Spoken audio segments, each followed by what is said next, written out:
So I wouldn't say it's a problem. I would say it's starting pains or growing pains, right? It's part of the process. It's not really a problem. It's part of the process, and you learn from that. Hey guys, welcome back to the Leadership Stack Podcast, the podcast for entrepreneurs by entrepreneurs to increase your leadership, teamwork, and profits.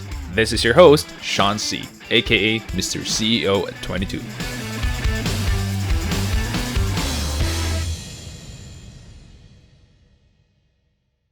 If you have questions, again, this is a business consulting session, but really you can ask me anything, even if it's not about business. It may be about your work, your job, or finances, or savings. You can ask anything you want.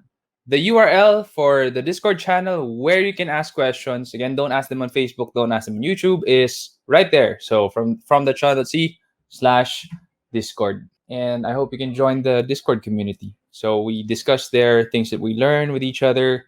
And I am there most of the time. Actually, if you want to ask me some questions, some people just PM me and then I reply back. It is a community that is fun and engaging, and we love business. From Cedric Choa, can you share with us problems you encountered in starting and handling leadership stack?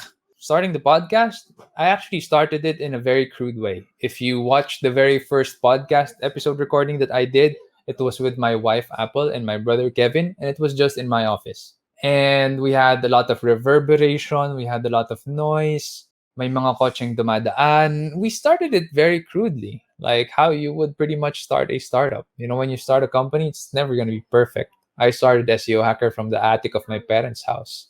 Maalikabok. Madalas hindi ako pwede magbukas ng aircon kasi sayang kuryente, so pawis-pawis ako doon. It's nothing glorious. I didn't have a carpeted office. I didn't have like toys in my background. I didn't have any of these things. I had an 8-year-old Asus laptop. That's what I had. An 8-year-old Asus laptop. And I had to make do with that. I had to. That's what I used. And by God's grace, it has grown and grown and grown all the way to what it is now. When you start it up, ganun talaga eh.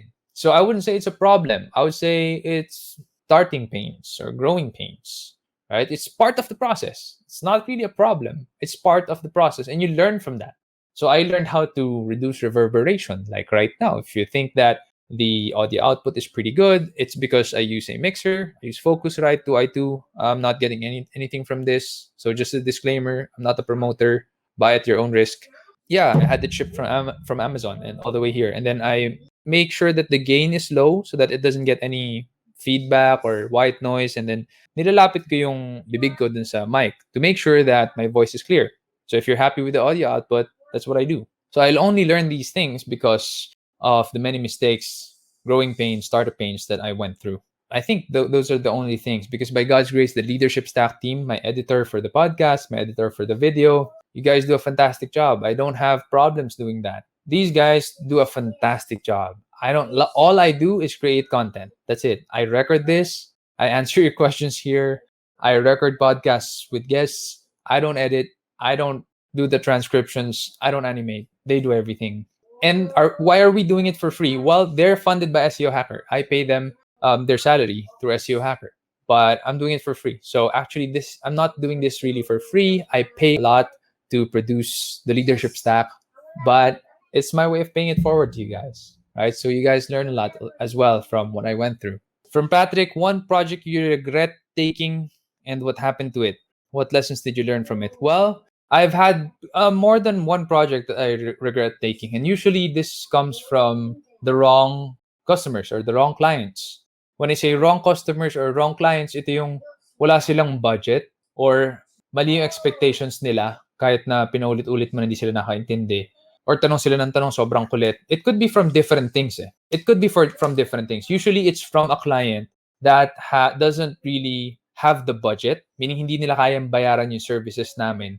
Pero talagang pinagpilitan na kunin ko na sila as a client. Maybe they did some charm to make sure that I agree to getting them as a client. Something like that, no? Usually kasi I turn it down na lang eh. If I don't like the client, I just turn it down. Simple as that. Or pass them on to some other company. But kung nagpupumilit, sometimes I tend to try, which usually ends up in a mistake because the client will turn out to be a monster client. And I don't like handling that kind of clients.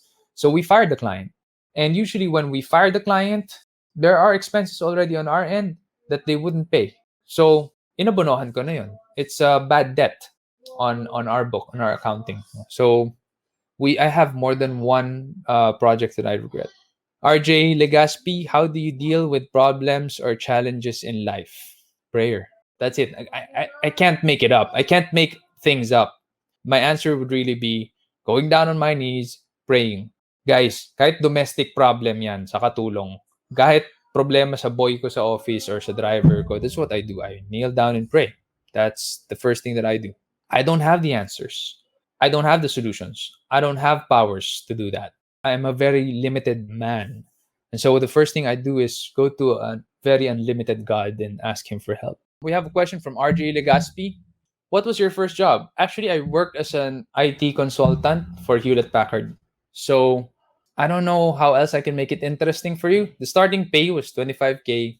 It had benefits. It also had a 30% tax, which was very, very big during that time. Yeah, and basically, ang nauuwi ko doon, super small. Like, I don't know, 8,000. Because I factor in the commute, I factor in the food. I live in BF Parañaque. The office HP during that time is in Ortigas. Why I decided to commute that far?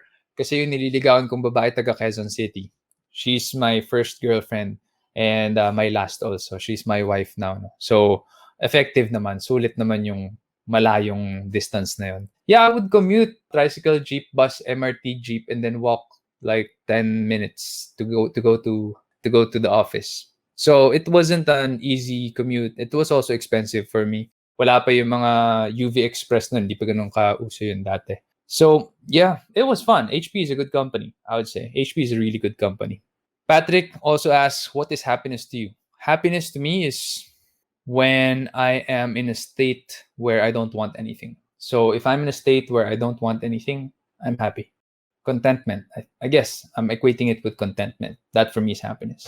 It's nice to hear your humble beginnings. Mas na-appreciate ka na nothing comes easy talaga. That's true. Nothing in life worth doing comes easy. So work hard, pray hard, and make sure you have your vision intact and follow that vision.